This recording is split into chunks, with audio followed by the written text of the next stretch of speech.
What's up everybody, Tim Vix here and welcome to my YouTube channel. One question that I get asked a lot is, should I know French if I want to live in France? Or is there some sort of language barrier for students in France? Let's talk about it.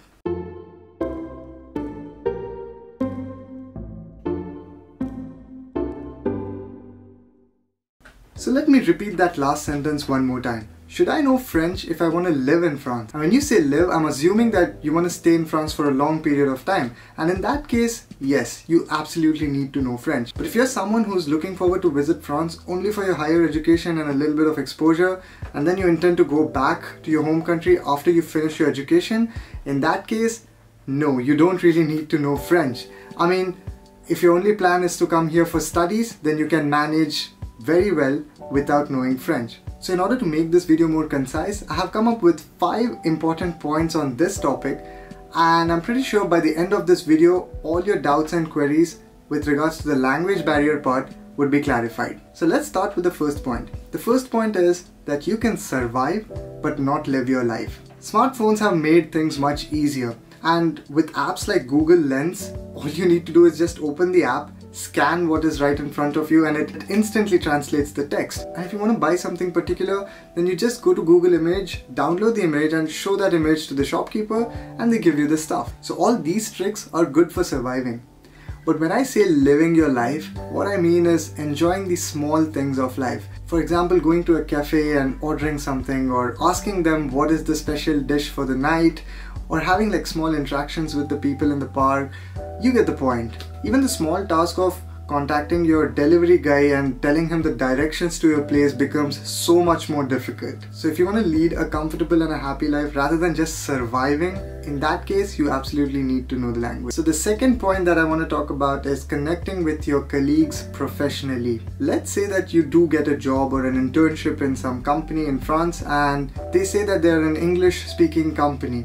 So technically you fit the requirement and you get the job because of your skills and all the other criterias. But when you go into the company for the first day, you realize that majority of them are native French speaking people. Most of the conversations that will be happening inside the office will be in French. Yes, the people will talk to you in English if you tell them that you don't know French, because that's the company rule. But imagine this scenario. You walk into a meeting room and there are like 4 people sitting inside, everyone talking to each other in French, and you're the only one who doesn't understand French. In that case, each and every person in the room has to switch to English so that they can communicate with you. And when this thing happens, I feel a part of the information gets lost when they're trying to communicate. And I also read this beautiful quote which said, when you talk to a person in their native language, you don't talk to their head, but you talk to their heart. And this is absolutely true and very relevant in this meeting room scenario. So in order to avoid these kind of situations, it's really ideal if you know at least basic French and if you're able to communicate in the language. So after listening to these 2 points, you are very much excited and you're like, Tim Vix, okay, you make a very valid point and I'm all motivated and I want to learn French. Which brings me to the next topic, and that is, are classes really necessary? Do you really have to enroll yourself in a very expensive French class in order to learn the language? Well, to be honest, if you're disciplined enough and you have the perseverance and the motivation to learn the language, you don't really have to enroll yourself in a class. So what basically these classes do is that they schedule a fixed time for you and they give you all the content, and everything is served to you on a platter, which makes things much easier. But if you're able to do these things on your own, which is actually very easy and it doesn't take really that much of time, but if you're able to do these things, then I think you can pretty much learn the language by yourself. In that case, you don't really have to enroll yourself in a class. Now, if you're enrolled in a French school, there's a high possibility that you will be having a mandatory French class. And honestly, these French classes which are conducted by the university are not that demanding. The content is really good, but they don't really give you a lot of work and there's no pressure. So if you don't take it seriously, then you lose out a lot of things. So instead of neglecting that, I would say that utilize the content that they're giving, study hard and ask all your doubts from your university professor itself, so that you can use that class for your benefit and you can learn a lot. You don't need to sign up for some other French class in an external place. Another thing is that the classes have a very rigid structure for the course. So sometimes you might be reading something which is completely irrelevant and you're not interested in that topic at all. And you might not even use that in your day-to-day conversations. But when you're reading on your own and studying on your own, what you can do is you can be very observant and notice all the things that are being mentioned in your day-to-day conversations and try to learn those things first. So you can adapt your course structure according to your needs when you're studying on your own, and I think that flexibility kind of gives a motivation. At least for me, I get really motivated when I have that flexibility to study what I want. But Timwix, French is so difficult. Well, yes, I never said it's gonna be easy.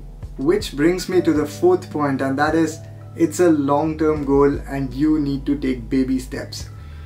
Let's be realistic. You're not gonna get fluent in French in maybe 1 or 2 months just because you're putting in lots and lots of effort.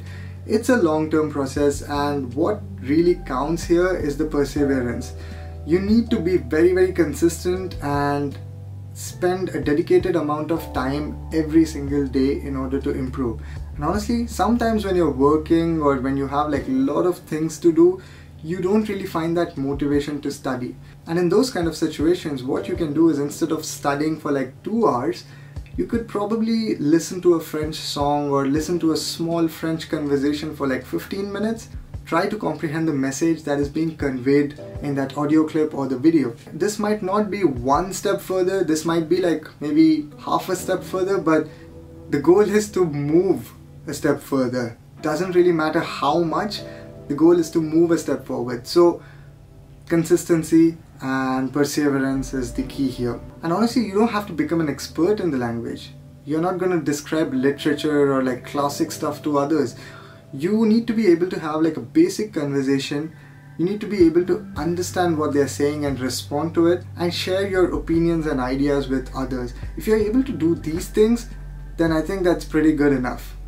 The fifth point that I want to talk about is the fact that investing in language is always going to be worth it. And when I say investing, it's not only in terms of money, but what I'm talking about is the investment of time and effort. I know it's not an easy task, and sometimes people do lose motivation, but trust me guys, knowing another language opens up so many opportunities. You are able to communicate with a lot of other people, and when you're able to communicate with other people, it opens up a wide range of opportunities, and that's what we as students are looking for. So take that as a motivation, and even when you are not in a mood to study, think that all that effort that you're putting in right now is going to pay you off at some point. And if you're still watching this video, then I'm really grateful to you guys. Thank you for sticking around, and as a gratitude, here's another bonus point. How does it affect the job opportunity? And as students, that's one major thing that we are very concerned about. Now, to be honest, there are some only English speaking job opportunities available in France,